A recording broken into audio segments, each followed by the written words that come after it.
प्रथम ऋषभ जिन धर्म करी, सन्मति चरम जिनीश।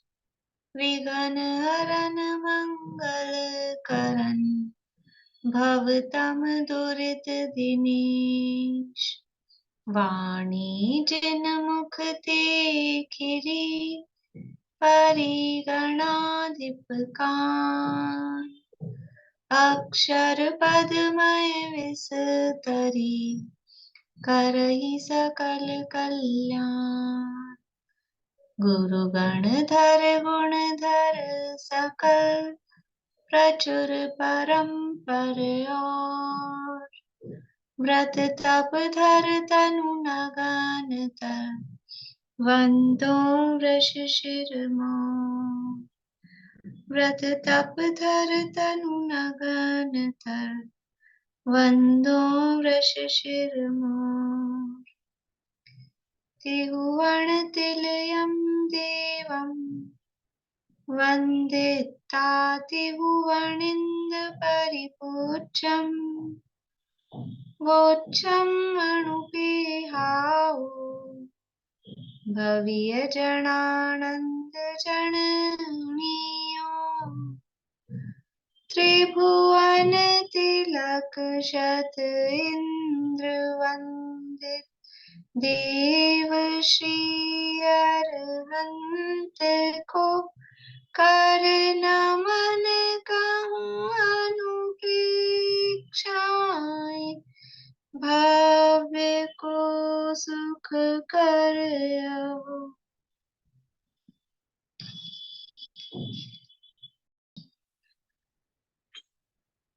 कार्तिकेय अनुप्रेक्षा नामक ये ग्रंथ है, स्वामी कार्तिकेय द्वारा रचित। इसके अंतर्गत 12 भावनाओं में से लोकानुप्रेक्षा, लोक भावना की चर्चा यहाँ चल रही है। षड्द्रव्यात्मक लोक है, तो वो 6 द्रव्य कैसे हैं, कितने हैं, कौन कौन से हैं, क्या उसमें होता है, तो ये सारी चर्चा विशेष रूप से जीव के संबंध में। बाकी 4 द्रव्यों में तो ज्यादा वैरायटी या ज्यादा कुछ है ही नहीं वर्णन। तो यहाँ जीव द्रव्य का वर्णन लोक के स्वरूप के अंतर्गत किया जा रहा है। संसारी जीव की क्या अवस्थाएं होती हैं, कितने भेद प्रभेद होते हैं, किस प्रकार से उसके प्राण होते हैं, पर्याप्तियां होती हैं, ये सारी चर्चा यहाँ पर की जा रही है। और संख्याओं की चर्चा अब चल रही है, जीवों की संख्याएं बताई जा रही है कि कितने कितने जीव होते हैं। तो सामान्य रूप से हम देखें तो जो संसारी जीवों के 2 भेद किए थे, संसारणस त्रस स्थावरा। त्रस जीव हैं वो असंख्यात हैं, और स्थावर जीव हैं वो अनंत हैं। सामान्य रूप से स्थावर अनंत है, मतलब क्योंकि स्थावर में जो वनस्पति कायक और वनस्पति कायक में भी जो साधारण वनस्पति है उसकी संख्या अनंत है। तो जहां साधारण वनस्पति को हम साथ में लेंगे, उन जीवों की संख्या अनंत हो जाएगी। और वनस्पति कायक को छोड़कर पृथ्वी जल अग्नि वायु और त्रस, ये सब मिलाकर भी कितने हैं, असंख्यात ही है। ठीक है, असंख्यात लोग कहो तो भी असंख्यात ही है। और वनस्पति में भी पृथ्वी जल अग्नि वायु, और प्रत्येक वनस्पति को भी अलग कर दो और साथ में त्रस मिलाओ तो भी संख्या कितनी है, असंख्यात लोग ही है।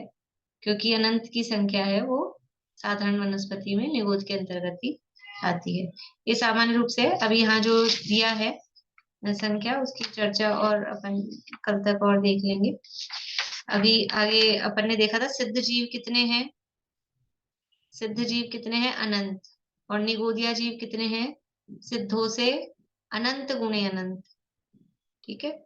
और अभव्य जीव कितने हैं, सिद्धों के अनंतवे भाग, यानी जितने सिद्ध हैं उसमें अनंत का भाग लगाओ तो आएगा अभव्य, और जितने सिद्ध हैं उसमें अनंत का गुणा करो तो आएगा निगोद जीवों की, निगोदिया जीवों की संख्या। फिर इसके बाद में मनुष्यों की संख्या बताई। तो मनुष्य हैं 2 प्रकार के। 2 प्रकार के मनुष्य कौन कौन से हैं, 2 प्रकार के मनुष्य बोलिए पद्मा जी। सन्मूर्छन और गर्भज। हाँ, सम्मूर्छन मनुष्य और गर्भज मनुष्य।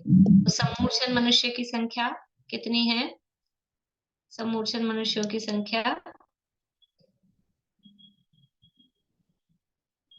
जगत श्रेणी का संख्यात्वे भाग प्रमाण है सम्मोचन मनुष्य, और गर्भज मनुष्य वो नियम से संख्यात ही होते हैं।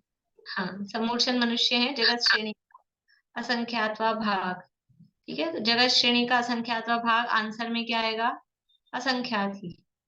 जगत श्रेणी का असंख्यातवा भाग मतलब जगत श्रेणी अपॉन बटा असंख्यात। जगत श्रेणी बटा असंख्यात लिखेंगे तो जो जगत श्रेणी है उसमें भी असंख्यात प्रदेश है और नीचे भी असंख्यात है, तो नीचे वाला असंख्यात छोटा है, ऊपर जो जगत श्रेणी में जो असंख्यात की वैल्यू है वो बड़ी है, तो नीचे वाले असंख्यात से ऊपर वाला असंख्यात क्या बोलेंगे, कैंसिल हो जाएगा, कट जाएगा अपनी भाषा में।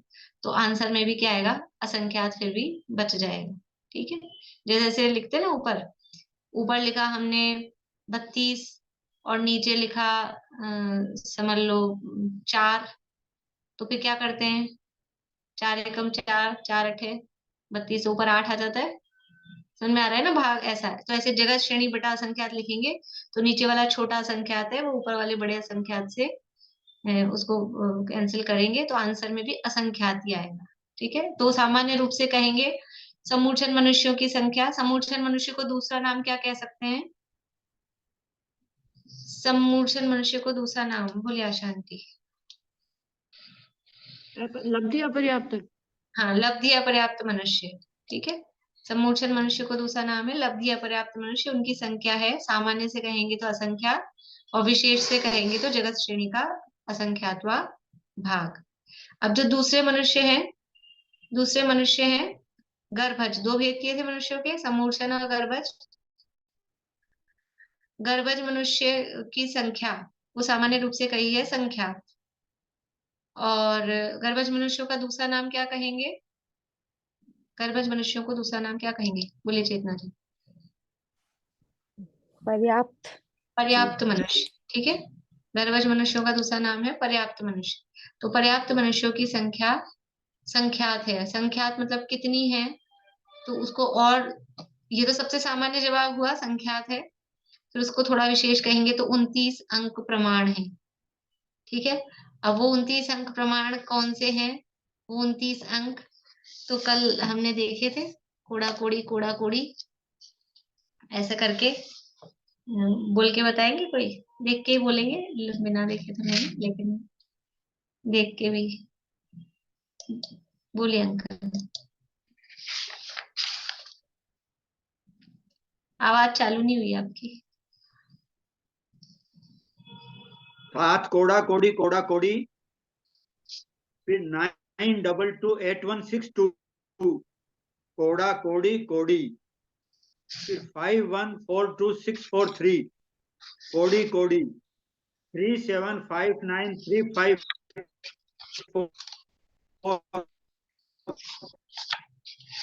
कोड़ी। आपका नेटवर्क थोड़ा वीक है।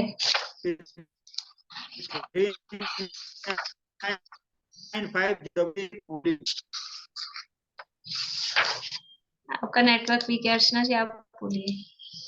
हाँ, 7 कोड़ा कोड़ी 92,28,162 कोड़ा कोड़ी 51,42,643 कोड़ी 37,59,354 कोड़ी 39,50,336। ये क्या है? पर्याप्त मनुष्यों की संख्या। ये मैक्सिमम संख्या है कि इतने पर्याप्त मनुष्य मैक्सिमम रूप से उत्कृष्ट रूप से पाए जाते हैं। और इसको दूसरी, ये तो अपन ने समझ लो फोर्थ स्टेप बोल दिया। इसके बीच जैसे संख्यात कहा, फिर 29 अंक प्रमाण कहा, एक तीसरी चीज और बोल सकते हैं। हाँ, तीसरी चीज क्या है? बोले मीना चाची। बादाल का क्यूब। बादाल का क्यूब। ठीक है, वो भी कह सकते हैं कि बादाल का घन, वो मन पर्याप्त मनुष्यों की संख्या है। बादाल क्या क्या चीज है? बादाम नहीं है, बादाम का क्यूब बना दे। बादाल है। बादाल क्या चीज है? बोले रेणु जी, बादाल क्या चीज है? मैम बादाल तो पता नहीं, वो 42 से बादाल बोलते हैं, लेकिन मैं कुछ और बोल रही थी कि नहीं, पन्नठी के क्यूब को बादाल बोलते हैं। पनट्टी के क्यूब को नहीं। पनट्ठी का स्क्वायर, स्क्वायर है क्या? स्क्वायर, पनट्ठी मैं का स्क्वायर वो बादाल है। ठीक है, क्यूब। फिर नया प्रश्न हो जाएगा, पनट्ठी क्या चीज है? सरल है, पनट्ठी क्या है? 256 का स्क्वायर, 256 का स्क्वायर वो पनट्ठी है, और पनट्ठी का स्क्वायर वो बादाल है। ठीक है, बोलिए आशा आंटी, आप कुछ कह रहे हैं? ये पूछ रही थी यही वाली चीज, एक बार यही वाला फार्मूला। हो गया? नहीं, अब ये पनट्टी 256 का क्या करेंगे? 2 का वर्ग। 256 गुणा 256, स्क्वायर का मतलब है उस संख्या को उसी ये संख्या तो से। पनट्टी हो गई। ये पनट्ठी, अब पनट्ठी को पनट्ठी से गुणा करो तो बादाल। नहीं, पनट्टी कैसे निकालेंगे? 256 गुणा 256 वो पनट्ठी होता है। हाँ, नहीं मतलब 256 कहाँ से आएगा? 256 कहाँ से आएगा? 16 का स्क्वायर, अब उल्टा चल रहे हैं अपन। 16 का स्क्वायर 256 है, और 16 कहाँ से आया कि 4 का स्क्वायर 16 है, और 4 कहाँ से आया कि 2 का स्क्वायर 4 है, 2 कहाँ से आया कि 2 से संख्या शुरू होता है। तो यहाँ से इसको बोलते हैं द्विरूप वर्ग धारा, और ये बादाल है द्विरूप वर्ग धारा में 5वां स्थान। द्विरूप वर्ग धारा का मतलब है कि संख्या के स्क्वायर से शुरू करना। यद्यपि अलौकिक गणित में ही वो चर्चा होती है, पर अपन ने वर्ग धाराओं की चर्चा नहीं की, अपन ने केवल संख्या मान और उपमा मान ये अपने कोर्स में था तो वही देखा। 2 से स्टार्ट किया, ठीक है, फिर 4, 16, 2, 4, 16, 256, नहीं 2 को नहीं गिनेंगे, 4, 16, 256, पनट्ठी 65,536, और फिर आ गया बादाल। तो बादाल है ये द्विरूप धारा में 5th नंबर पे। इसके बीच में वो बीच वाली संख्या नहीं है, द्विरूप मतलब 2 के वर्ग, यानी स्क्वायर से चलना है, जो संख्या आ रही है उसके स्क्वायर से चलना है, उसको बोलते हैं द्विरूप वर्ग धारा। तो इसके बाद फिर बादाल का स्क्वायर करो, तो वो जो एक अट्ठी आता है, उसके बाद में एक अट्ठी 18 से स्टार्ट होती है वो संख्या, बादाल का स्क्वायर करते हैं, फिर एक अट्ठी के बाद में तो फिर बहुत आगे बढ़ जाती है, फिर वो असंख्यात वाली संख्याएं वो चालू हो जाती है। ठीक है, वो भी बहुत इंटरेस्टिंग है, अच्छी है, कभी अपना ऐसा विषय आएगा तो कभी उसको भी लेंगे, इंटरेस्टिंग है वो भी। इस तरह से ये पर्याप्त मनुष्यों की संख्या कल अपन ने देखी थी। इतना तो याद रहेगा ना, भले ही वो पूरी फिगर याद नहीं रहे, लेकिन पनट्ठी और बादाल तो याद रह सकता है। भले वो भी नंबर बादाल का भी याद ना हो, लेकिन बादाल आया कैसे कि 65,536, इतना तक तो याद रह सकता है। ये तो अपने फोन नंबर से भी कम डिजिट है। तो 65,536 का स्क्वायर वो बादाल है, और बादाल का क्यूब वो पर्याप्त मनुष्यों की संख्या है। ठीक है, अब आगे गाथा नंबर है 152, 152 नंबर की गाथा है, पेज नंबर है 73, कार्तिकेय अनुप्रेक्षा।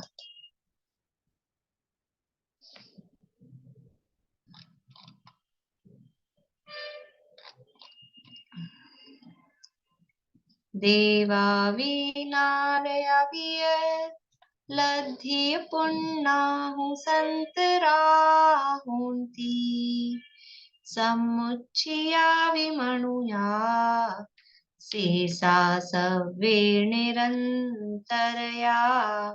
सांतर निरंतर को कह रहे हैं। सांतर और निरंतर का अर्थ क्या है? देखो नीचे पहले भावार्थ में देखिए, अगले पेज पे है भावार्थ अपने इसमें। पर्याय से अन्य पर्याय पावे, फिर उसी पर्याय को पावे, जब तक बीच में अंतर रहे उसको सांतर कहते हैं। यानी कोई पर्याय, कोई अवस्था प्राप्त हुई, इसका अर्थ अभी करते हैं अपन गाथा का भी।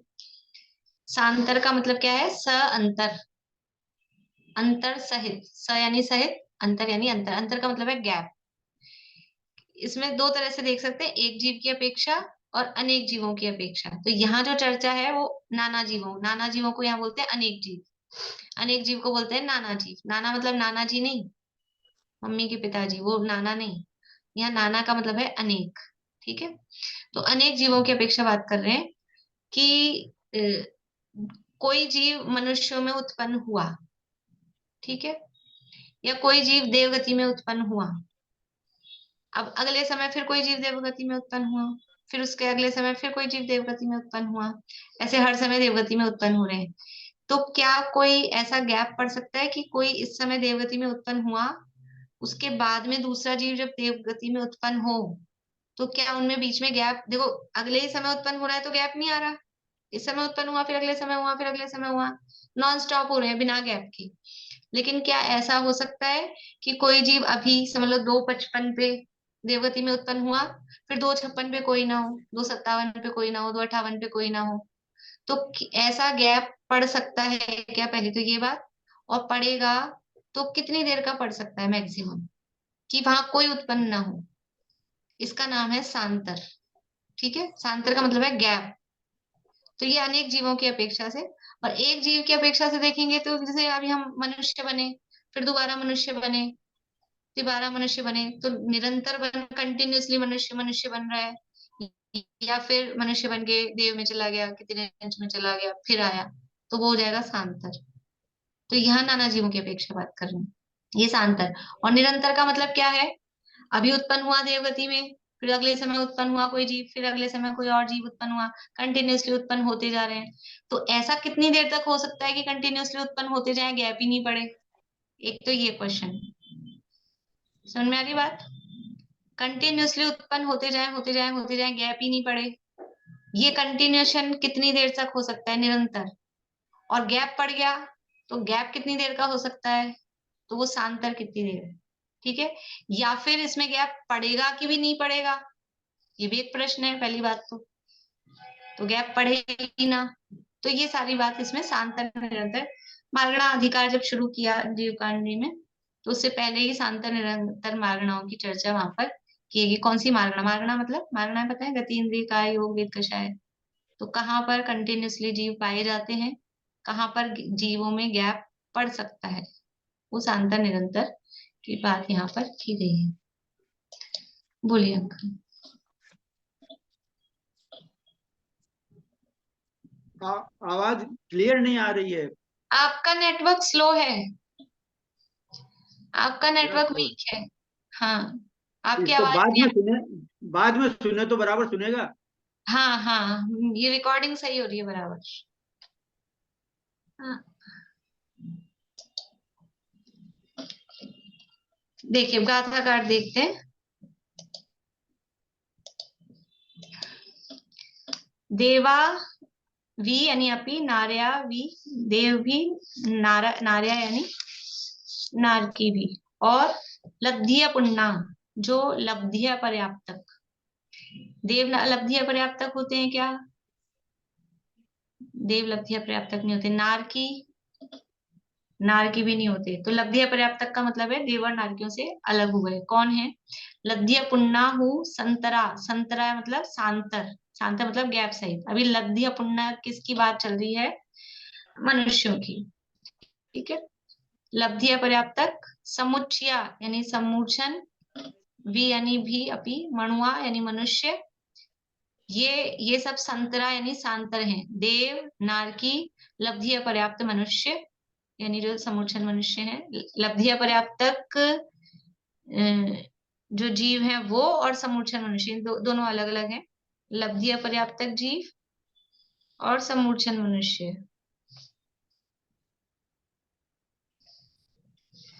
चार हैं, देव, नारकी, लब्धिया पुन्ना यानी लब्धिया पर्याप्तक जीव, और समुच्चया यानी समूर्छन मनुष्य।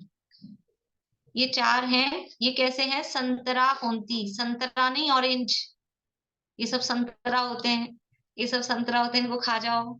ये संतरा मतलब है सांतर, सांतर मतलब अंतर सहित होते हैं। कौन कौन होते हैं अंतर सहित, देव, नारकी, लब्धिया पर्याप्त जीव, ये सारे जितने भी लब्धिया पर्याप्त हैं वो लब्धिया पर्याप्त जीव, और सम्मूर्छन मनुष्य, ये सब सांतर होते हैं। शेषा सव्वे निरंतरया, इसके अलावा जो जीव बच गए, अब इसके अलावा कौन से जीव बच गए, वो सब निरंतर मतलब उनमें गैप नहीं होता, मतलब वो निरंतर उत्पन्न होते रहते हैं, ऐसा नहीं होता कि वहां कोई उत्पन्न ना हो।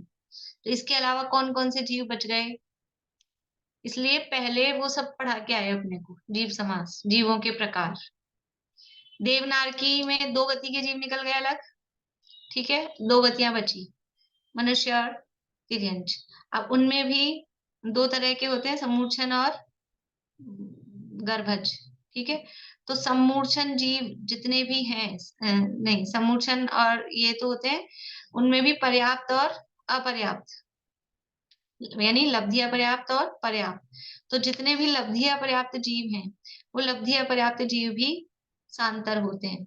तो वो अलग हो गए। तिर्यंचों में जितने भी लब्धि अपर्याप्त हैं वो, और मनुष्यों में जो सम्मूर्छन है तो वो भी सारे लब्धि अपर्याप्त हैं, वो भी सांतर हैं, लेकिन उनका जो सांतर का टाइम है वो अलग होगा, इसलिए इनको अलग लिया।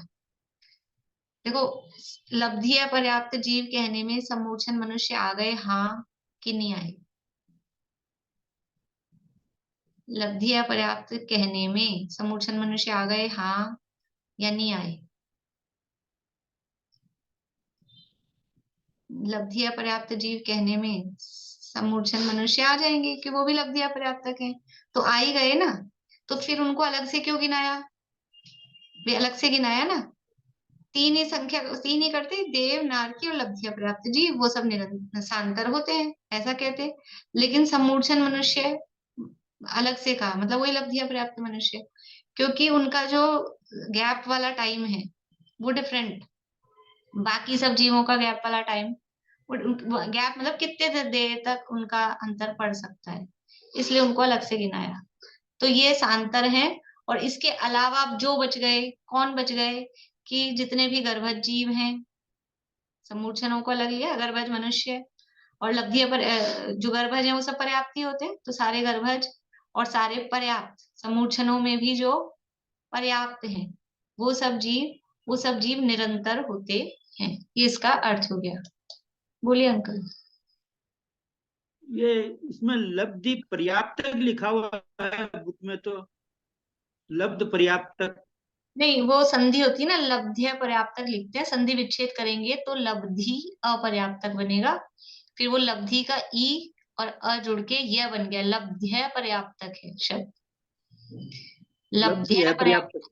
हाँ, तो ये संधि सहित शब्द है, लिखेंगे संधि सहित करके लिखेंगे तो लब्ध्य पर्याप्तक, जो यहाँ लिखा हुआ है ना, संधि सहित लिखा हुआ है, तो लब्ध्य पर्याप्तक लिखेंगे। देखिए, ये जो लब्ध्य पर्याप्तक दिख रहा है शब्द, ये नहीं है एक्चुअली, ये है लब्धि अपर्याप्तक। शब्द क्या है? लब्धि अपर्याप्तक।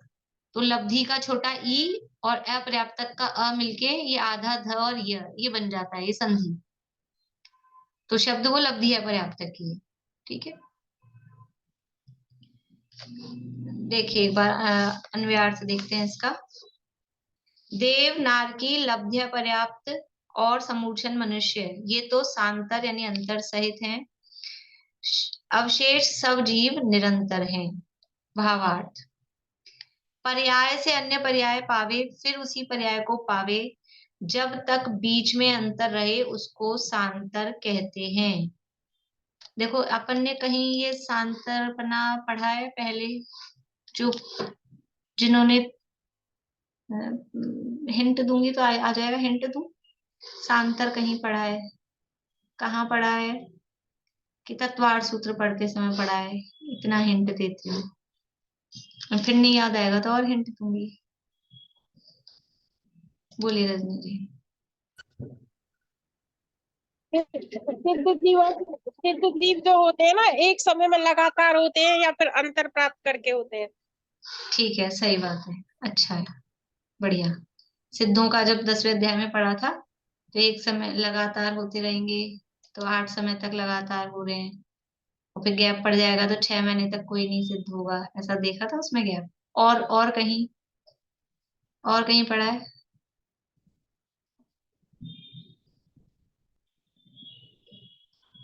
अब और हिंट देती हूँ, तीसरे चौथे अध्याय में, चौथा भी क्या, तीसरे अध्याय में।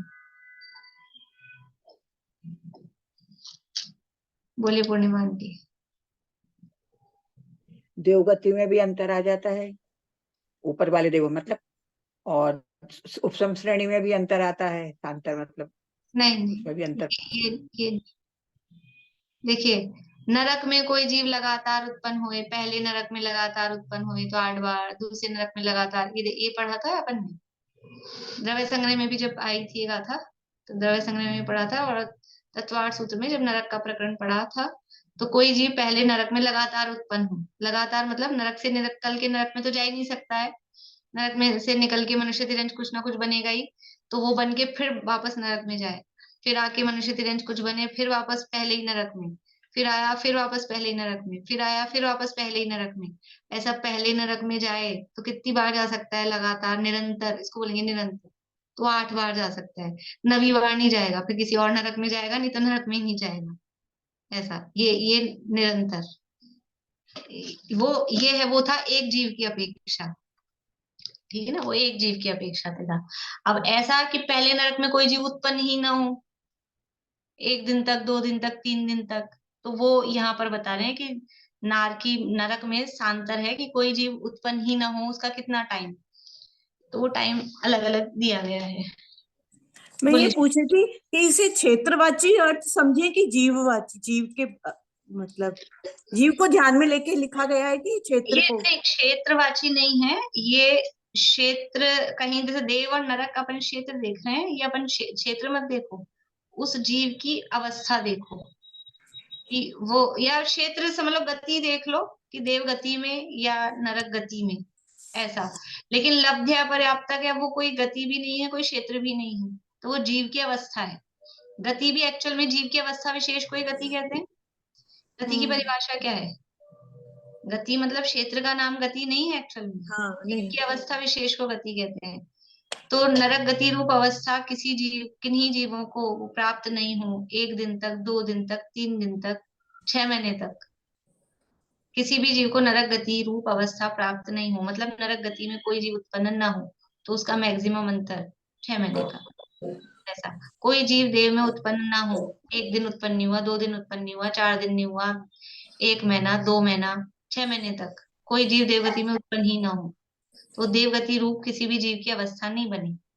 हाँ, तो ऐसे लब्ध या क्षेत्रवाची। पर्याप्तक में कोई जीव उत्पन्न ना हो, हाँ, 1 दिन, 2 दिन, जो भी टाइम है तब तक, ठीक है।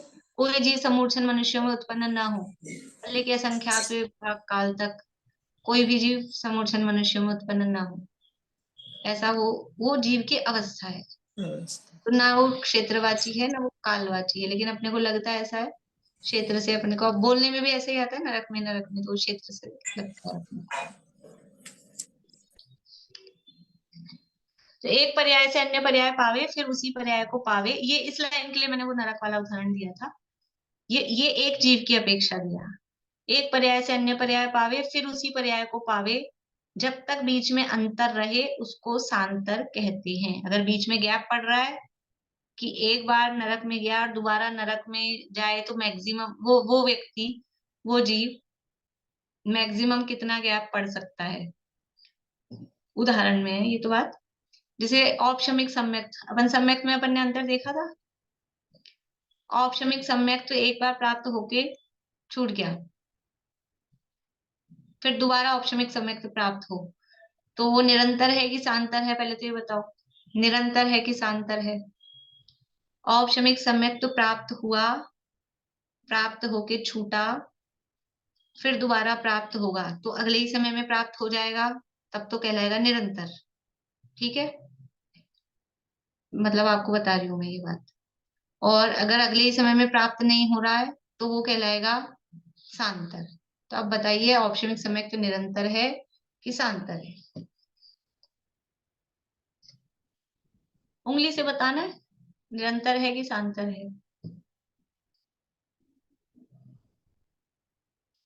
औपशमिक सम्यक तो पढ़ा होगा लगभग सभी ने, अपने रत्नगण शावकाचार में चलाई था। सांतर है क्योंकि औपशमिक सम्यक तभी छूटा तो अगले ही समय दोबारा से प्राप्त नहीं होता, तो कितना अंतर है, कितनी देर बाद प्राप्त होगा?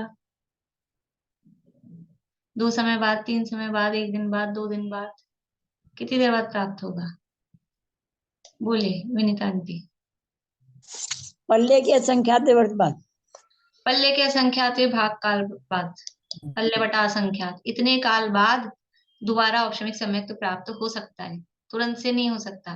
तो औपशमिक सम्यक का अंतर कितना है? पल्ले का असंख्यात भाग काल, वो औपशमिक सम्यक का अंतर है। शैक्षणिक सम्यक तो एक बार प्राप्त हुआ अभी और छूट गया, फिर दोबारा प्राप्त होगा, कितनी देर बाद प्राप्त हो सकता है? शैक्षणिक सम्यक्त, ध्यान से सुनना, प्रश्न जवाब देने की जल्दी नहीं है मीना चाची, ठीक है ना। एक बार शैक्षणिक सम्यक्त प्राप्त हुआ, छूट गया, अब दोबारा शैक्षणिक सम्यक्त प्राप्त होना है, कितनी देर बाद हो सकता है दोबारा? बोलिए अर्चना जी। क्षय सम्यक्त होने के बाद कभी छूटता नहीं। क्षयोक्षमिक की बात कर रही हूँ। अच्छा, तो क्षय शैक्षणिक सम्यक्त, बोलिए रेणु जी। वो तीसरे गुण स्थान से वापस चौथे गुण स्थान में आ जाएगा, तो सांतर तो रहेगा ही, वो अंतर सहित रहेगा। सांतर तो है, वो तो मैंने कह दिया, लेकिन हाँ। वो सांतर का काल, मिनिमम काल कितना है वो पूछ, मिनिमम एक काल। अंतर मुहूर्त, एक अंतर मुहूर्त। बढ़िया, बहुत अच्छा। अंतर मुहूर्त बाद दोबारा हो जाएगा। शैक्षणिक समय तभी हुआ, छूट गया तो अंतर पड़ गया, छूट गया तो अंतर पड़ गया, लेकिन अब उसमें पल्ले का संख्यात्मक भाग काल का अंतर नहीं है, दोबारा लेना है तो अंतर मुहूर्त बाद ही दोबारा हो जाएगा। तो ये मिनिमम काल है, मिनिमम काल है शैक्षणिक समय के अंतर का। मैक्सिमम देखो, प्रथमोपशम सम्यक का तो मिनिमम काल ही वो पल्ले का संख्यात्मक भाग काल था, पर शैक्षणिक सम्यक का मिनिमम काल अंतर्मुहूर्त, और मैक्सिमम काल कि एक बार शैक्षणिक सम्यक तो छूटा और फिर प्राप्त ही नहीं किया, फिर दोबारा कब प्राप्त हो सकता है, दोबारा कब प्राप्त होगा? बोलिए नीता आंटी।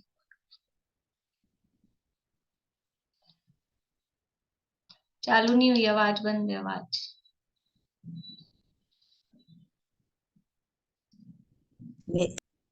अरे फिर बंद कर लिया आपने, दोबारा चालू करिए। अब खुली जी, अब आई आवाज।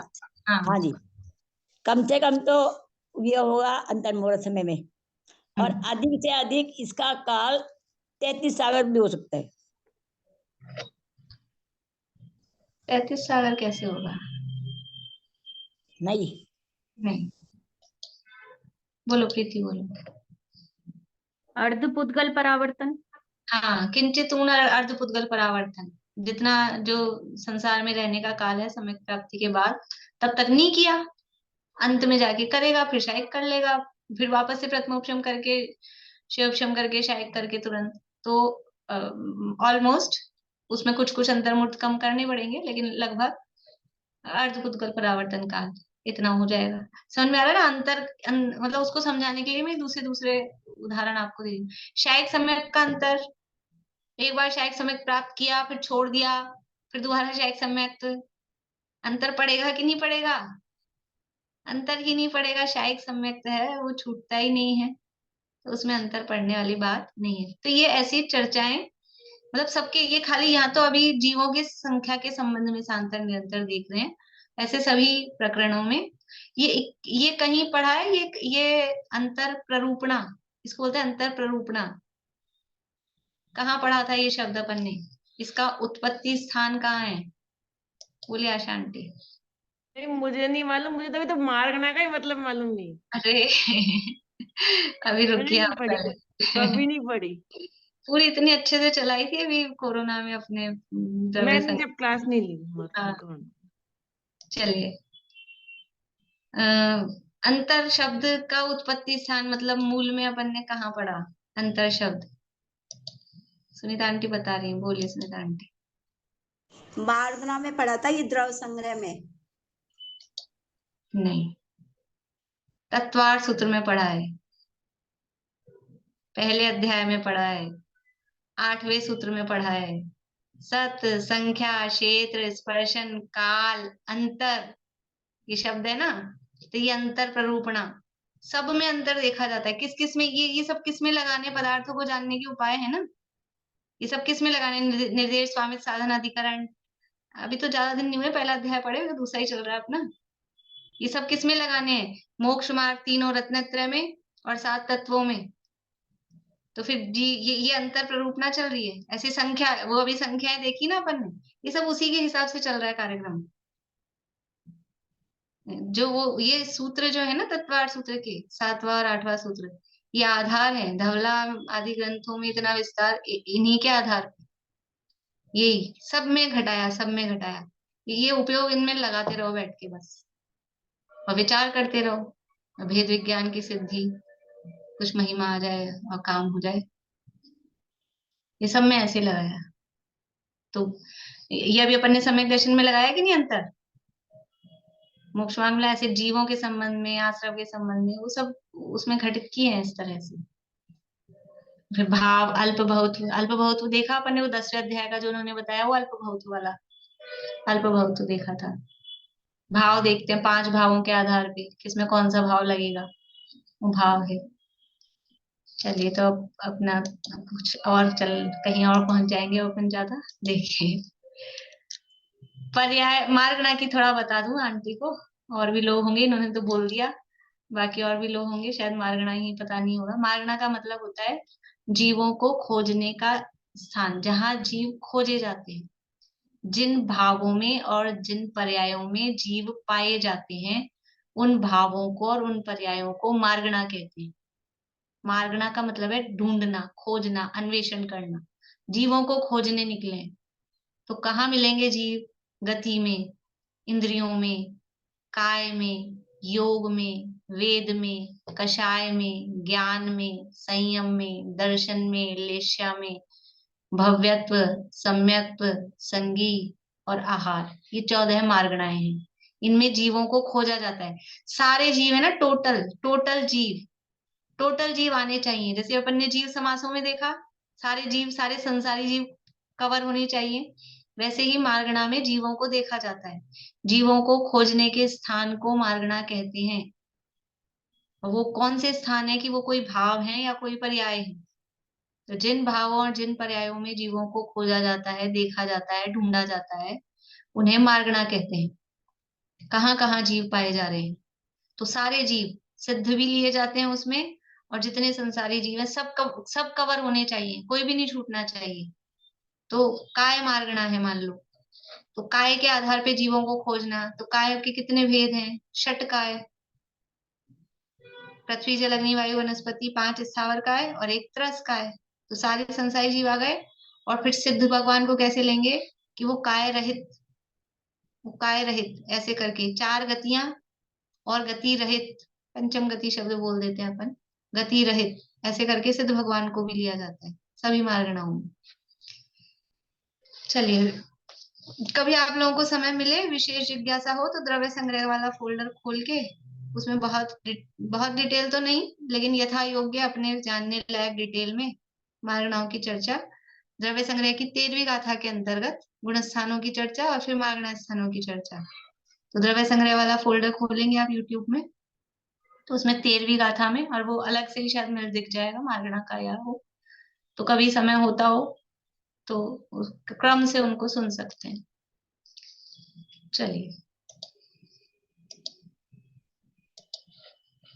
पर्याय से, पर्याय मतलब एक पर्याय से अन्य पर्याय पावे, फिर उसी पर्याय को पावे, जब तक बीच में अंतर रहे उसको सांतर कहते हैं। यहाँ नाना जीवों की अपेक्षा अंतर कहा है। ये जो परिभाषा बताई है एक जीव की अपेक्षा है, लेकिन यहाँ जो बात है कि इस पर्याय में कोई जीव आया और फिर बाद में कितनी देर बाद उस अवस्था में कोई जीव आएगा, ये नाना जीवों, कोई भी आए, पर्टिकुलर की बात नहीं है, कोई भी आए, लेकिन नाना जीवों की अपेक्षा से उसको अंतर कहते हैं। जैसे ऐसे होता है अपना जो मंदिर है ना, यहाँ टोडामल जी वाला जो मंदिर कहा जाता है, बड़ा मंदिर जौहरी बाजार में जो है, यहाँ जयपुर में, जिसमें टोडामल जी प्रवचन करते थे, तो कहते हैं 300 साल से लगातार निरंतर प्रवचन चल रहे हैं। 300 साल से, तो 300 साल से कौन कर रहा है भाई निरंतर प्रवचन? कौन है आदमी या 300 साल का प्रवचन करने वाला? कि कोई भी करो, ये नाना जीवों की अपेक्षा बताने के लिए कह रही हूँ कि प्रवचनकार कोई भी हो, वो बदल जाएंगे, लेकिन वहां गद्दी पे प्रवचन होगा।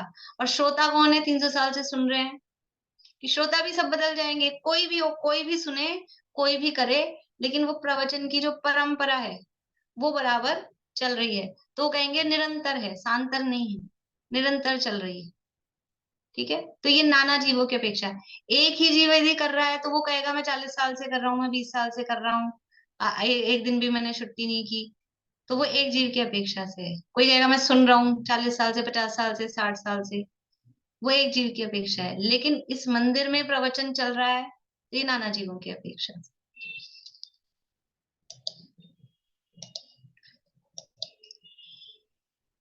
यह नाना जीवों की अपेक्षा अंतर कहा है। जो देव नारकी मनुष्य तथा लब्ध्य पर्याप्तक जीव की उत्पत्ति किसी काल में न होए, ये समझ लो ढूंढारी का हिंदी अनुवाद नहीं हुआ, थोड़ा वो ढूंढारी वाली टोन है ये।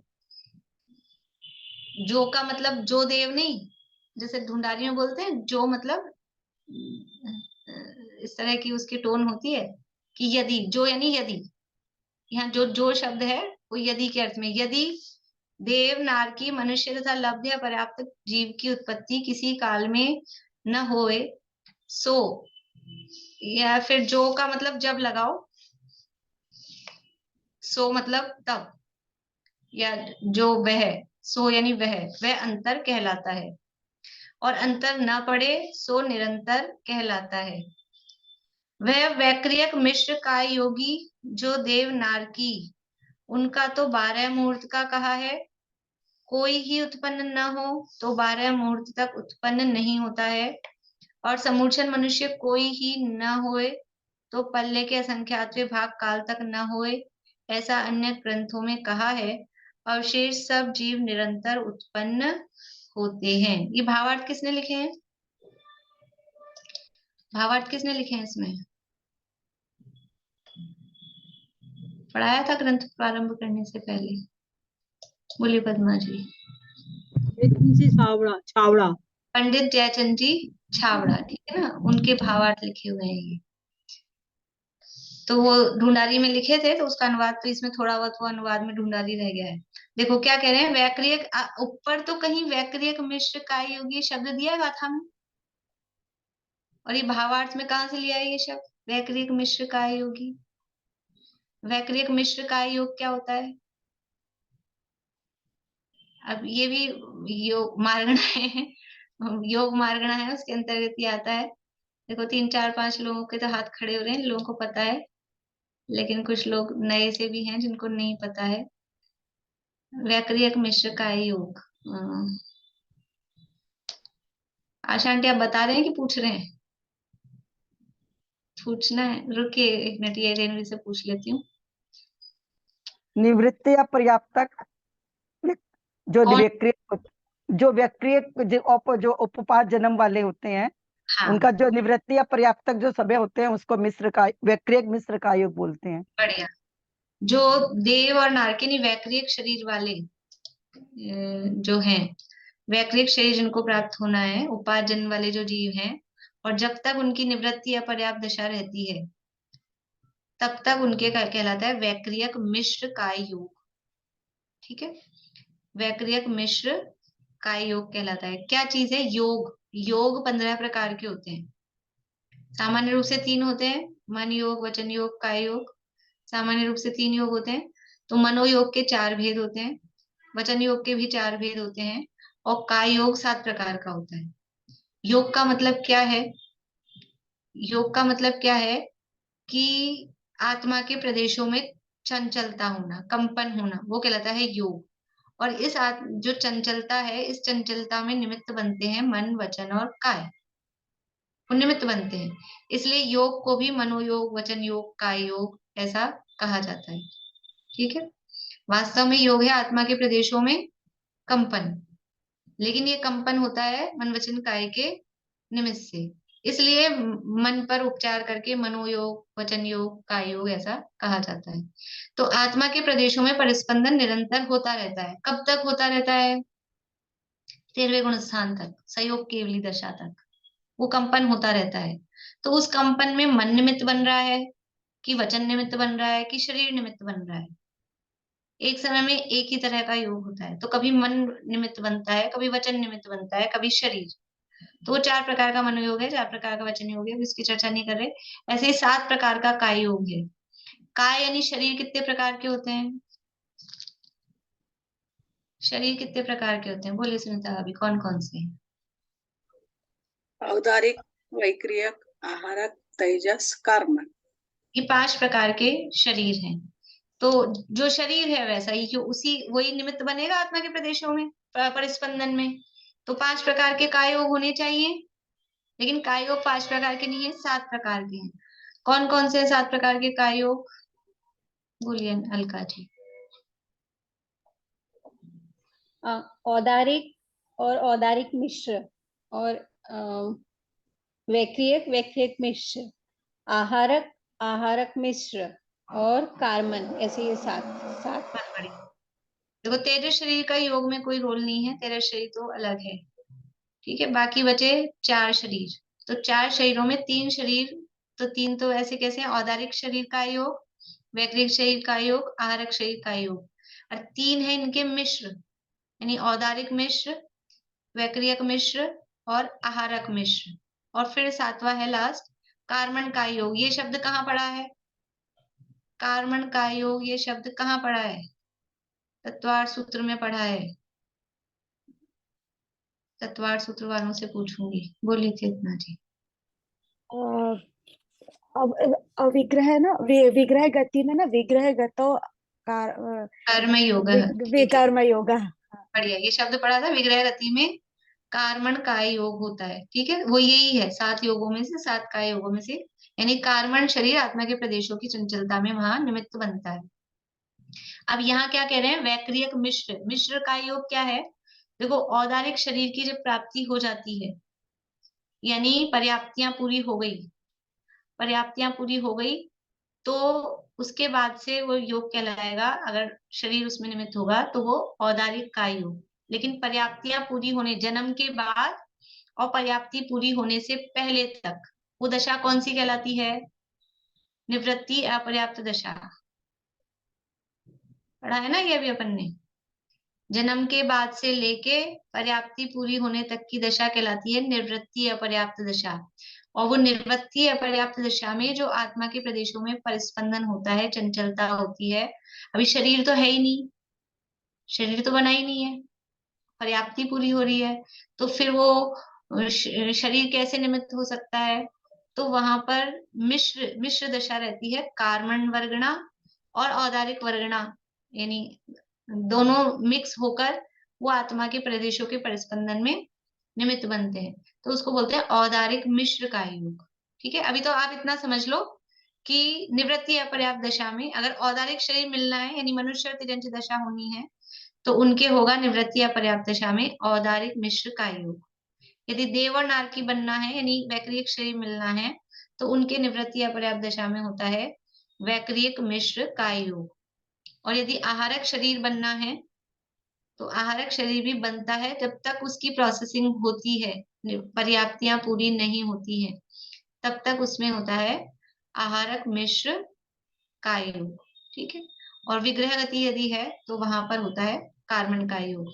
और उसके अलावा जीवन भर यदि काय योग होता है मनुष्य तिर्यंचों के, तो औदारिक काय योग।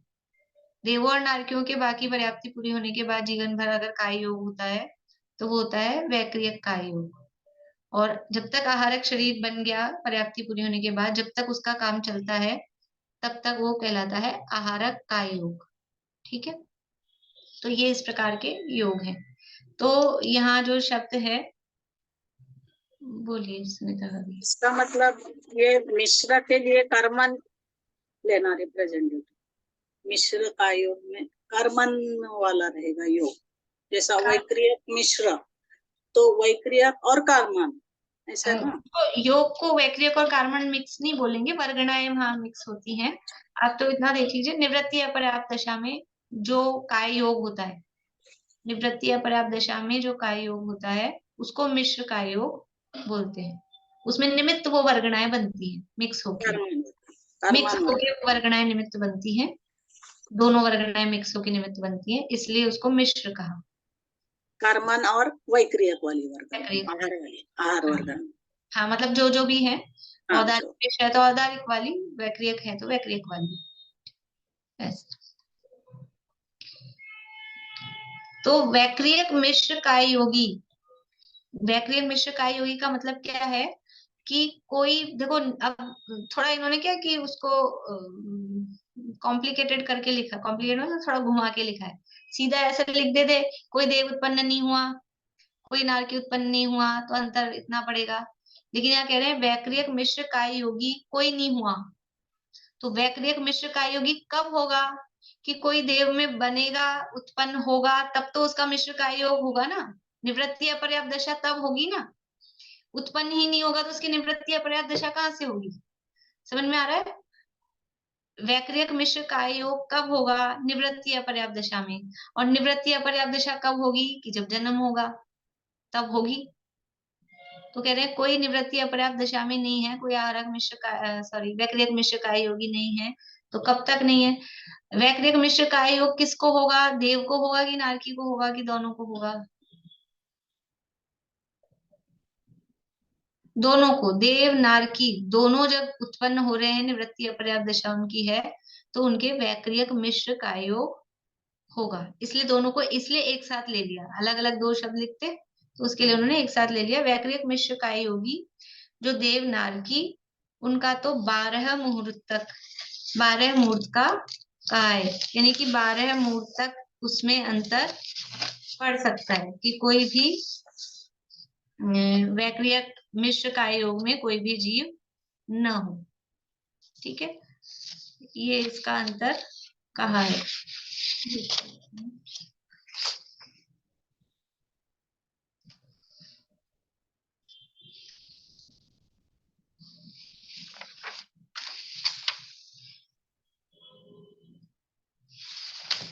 बारह मुहूर्त का।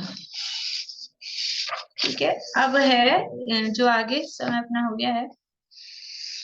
समूर्छन मनुष्य कोई ही न होए, वैक्रियक मिश्र काय योगी कोई उत्पन्न नहीं हुआ, यानी कोई देव नारकी में उत्पन्न न हो तो 12 मुहूर्त तक उत्पन्न नहीं होगा। ये उत्कृष्ट काल बता रहे हैं।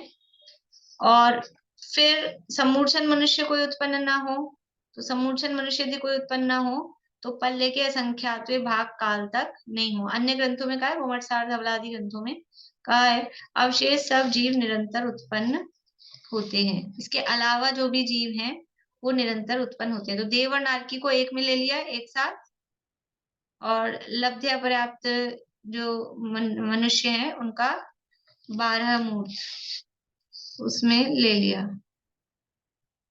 तो लब्धिया पर्याप्त जीव भी इसी में आ जाएंगे, अलग नहीं है इनका भी।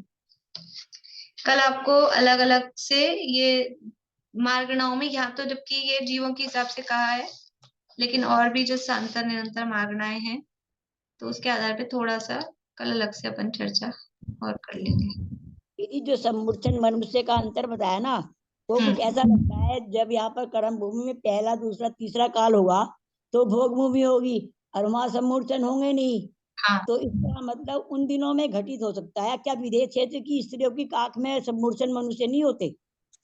होंगे ना, कर्म भूमि है तो वो इसलिए वहां तो होंगे। यहाँ ये अपने को ऐसा लग रहा है, लेकिन फिर भी सब जगह का मिला के मैक्सिमम अंतर पड़ जाए, क्योंकि विदेश क्षेत्र में भी कर्म भूमि है ना। हाँ नहीं वो तो है, पर अंतर जब नहीं रहा अंदर क्योंकि स्त्रियों की काख में तो होते ही रहते होंगे ना।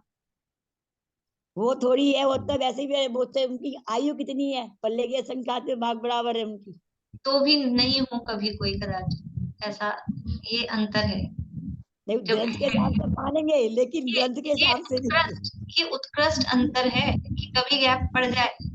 जैसे समझ लो अपनी क्लास आज हुई, आज हुई, अब इसमें गैप पड़ेगा तो कम से कम कितना गैप पड़ता है कि 23 घंटे का गैप पड़ता है कम से कम।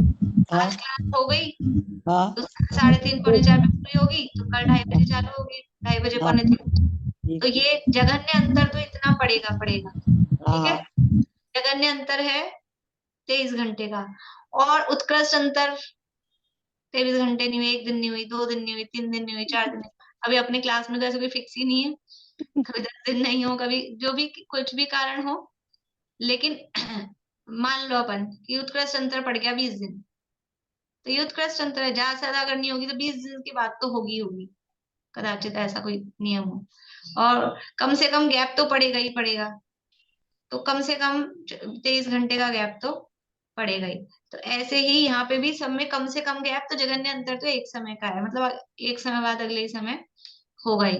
उत्कृष्ट अंतर बता रहे हैं कि अगर समूर्छन मनुष्य कोई उत्पन्न ना हो, एक समय नहीं हुआ, 2 समय नहीं हुआ, 1 दिन नहीं हुआ, 2 दिन नहीं हुआ, 4 दिन नहीं हुआ, तो पल्ले का असंख्यात्वा भाग काल तक भी कोई जीव समूर्छन मनुष्य उत्पन्न न हो, ऐसा पॉसिबल है।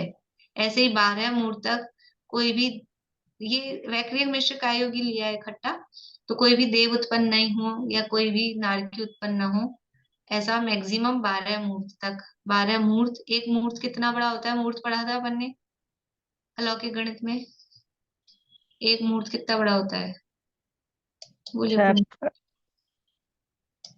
2 घड़ी का 1 मुहूर्त आएगा। पर मैं ये पूछ रही थी, दो पल्ले का असंख्यात भाग 2 घड़ी का पल्ले एक, के तो एक घड़ी कितनी है? 24 मिनट की। हाँ, 24 मिनट की एक घड़ी, 2 घड़ी का एक मुहूर्त, यानी 48 मिनट का एक मुहूर्त होता है। ठीक है, हाँ, और बोलिए। पल्ले के असंख्यात के भाग बाद होंगे ना समूचन मंत्र, तो उसमें तो हजारों वर्ष निकल जाएंगे ना। हजारों नहीं, ऐसे ही निकले असंख्यात, पल्ले पल्ले तो। का असंख्यात व भाग काल भी हाँ, असंख्यात वर्ष। असंख्यात वर्ष। हाँ, तो फिर इतने सारे वर्षों तक कोई समूचन मनुष्य नहीं होएगा क्या लब्ध हाँ, पर्याप्त? ये उत्कृष्ट काल है, कितने समय तक नहीं हो। नहीं, पर ये तो प्रति समय होते रहते हैं, और फिर ऐसा तो अशक्य लग रहा है ना जरा। तो प्रति समय होते रहते हैं, वो जगन्य वाली बात बोली है, ये विनीता आंटी बोल रहे थे कि वो होते हाँ, रहते वही हैं, तो सामान्य सामान्य रूप से प्रति समय होते रहते हैं, लेकिन कदाचित हाँ, गैप पड़ जाए। कदाचित का मतलब कब, ऐसे नहीं हमेशा ही आज हुआ तो हाँ, अपन लेके मतलब सकते भाग काल बाद होगा, ऐसा नहीं। उत्कृष्ट अंतर है। अभी उदाहरण इसीलिए दिया मैंने क्लास का, कि क्लास होगी तो 23 घंटे बाद होगी, वो तो होती ठीक है, है। क्लास का तो क्लियर तो है, मगर ऐसे ये ही अगर लंबा गैप पड़ जाए तो सम्मूर्छन मनुष्यों में भी गैप पड़ जाता है, और लंबा गैप पड़ जाए तो पल्ले का संख्यात्वा भाग काल उसमें अंतर पड़ता है, ऐसा है। जीव कांड जी में ये समझ लीजिए गाथा नंबर 143-44 गाथा है। मारगणाओं के पहले, मारगणाओं महाधिकार जो प्रारंभ हुआ उसके पहले ही मारगणाएं दी हैं, सांतर मारगणाएं।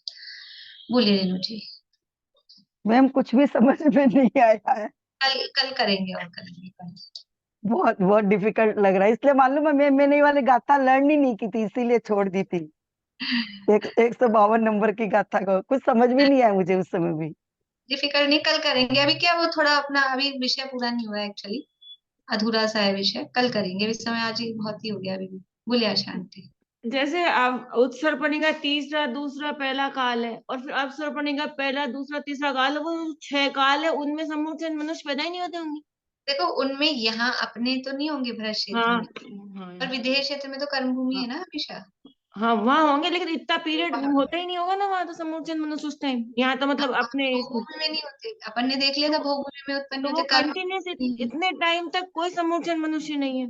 अगर नहीं, अवसर, ये जो अवसर्पणी का वो आएगा उसमें एक भी समूचन यहाँ मनुष्य पर नहीं तेरावत क्षेत्रों में नहीं होंगे उस समय, कम है। से कम हाँ, हाँ, यहाँ तो नहीं होंगे, लेकिन विदेश क्षेत्र में हो सकते हैं। तो हाँ। यहाँ तो ओवरऑल देख रहे हैं, यहाँ भारत, यहाँ क्षेत्र की हिसाब से बात नहीं की जा रही है, ओवरऑल देखा जा रहा है। बोलिए ठीक है। ये देव है 12 मुहूर्त काल, नारकी 12 मुहूर्त काल, तो लब्धि अपर्याप्तक जीव का कितना काल बताया? वही मैं बोल रही हूँ, लब्धि अपर्याप्तक जीव, ये जो मनुष्य वाला है ना, वो एक ही में है, पर वो अलग से दिया है इसमें गाथा में।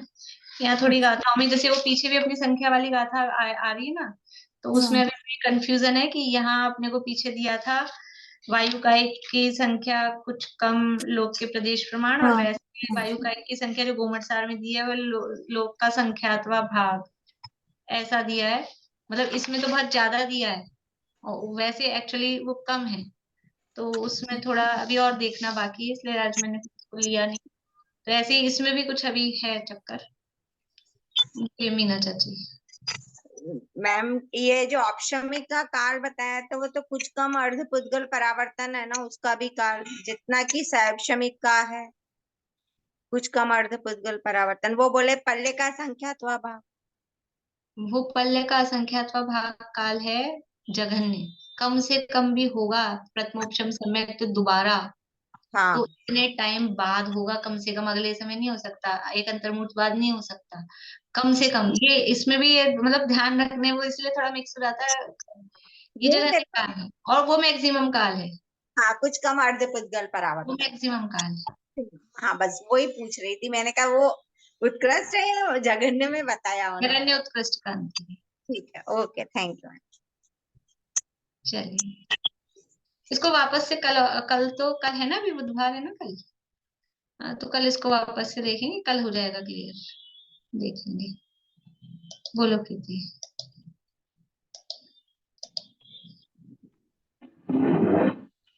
विनाशी भाय जीवन की, आज ममता तजी झूठी, रहे चाहे अभी जाए, सहज जीवन हमारा है।